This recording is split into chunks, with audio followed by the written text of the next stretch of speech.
Il y a des choses qui ne marchent pas dans la vie d'un être humain, parfois à cause de la question sexuelle. Il y a des choses, des portes qui te sont fermées aujourd'hui parce que tu avais couché avec la mauvaise personne. Le sang, c'est le signe de l'alliance dans une relation. Vous voyez?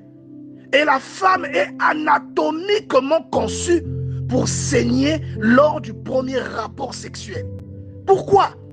Parce que le premier rapport sexuel, c'est une alliance qui vous lie. Ça n'appartient pas à un individu qui ne t'épousera pas. Ça appartient à ton mari, celui pour qui Dieu t'a envoyé dans ce monde. Voilà pourquoi Dieu punit sévèrement les dépravations sexuelles. Parce que c'est un acte d'une grande pureté lorsqu'il est accompli entre deux personnes mariées. Et ici, Dieu nous rappelle quelque chose de fondamental. On nous parle d'alliance, on nous parle de l'extension du corps. Ton corps, ce n'est pas ton corps, mais c'est le corps de ta femme.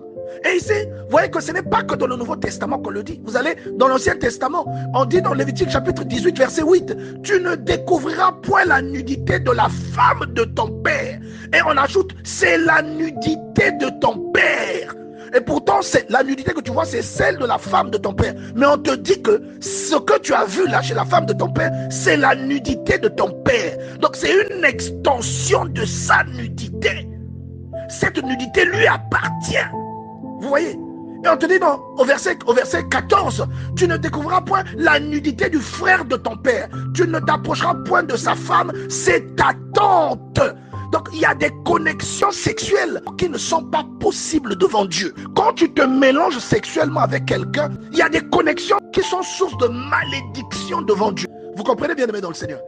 Donc Dieu insiste, dit, la femme n'a pas autorité sur son propre corps, mais c'est le mari. Pareillement, le mari n'a pas autorité sur son propre corps, mais c'est la femme. Pourquoi? Parce que le corps de ta femme, au fond, c'est ton corps. Et ton corps, au fond, c'est le corps de ta femme. Vous êtes une extension l'un de l'autre. Et voilà pourquoi Dieu insiste que vous ne pouvez pas aller à l'extérieur pour aller coucher avec quelqu'un d'autre. Dieu sait depuis le départ la personne à laquelle vous avez été destiné. Voilà pourquoi c'est une abomination lorsque un homme va tromper sa femme ou une femme va tromper son mari. C'est une abomination.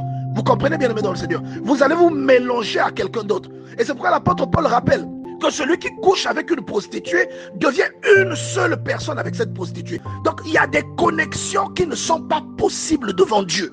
Vous voyez?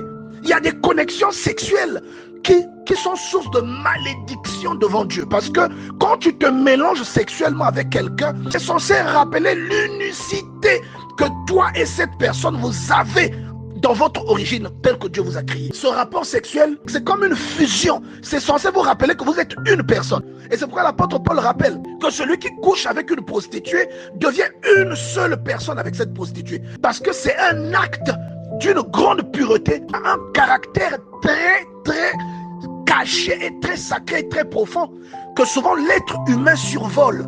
On prend la sexualité pour un acte de plaisir et on le transforme en un acte de vulgarité. Mais c'est une source de malédiction lorsqu'il est utilisé hors du contexte autorisé par Dieu. Et c'est une source de bénédiction lorsqu'il est utilisé par deux personnes qui s'aiment et qui sont unies devant le Seigneur.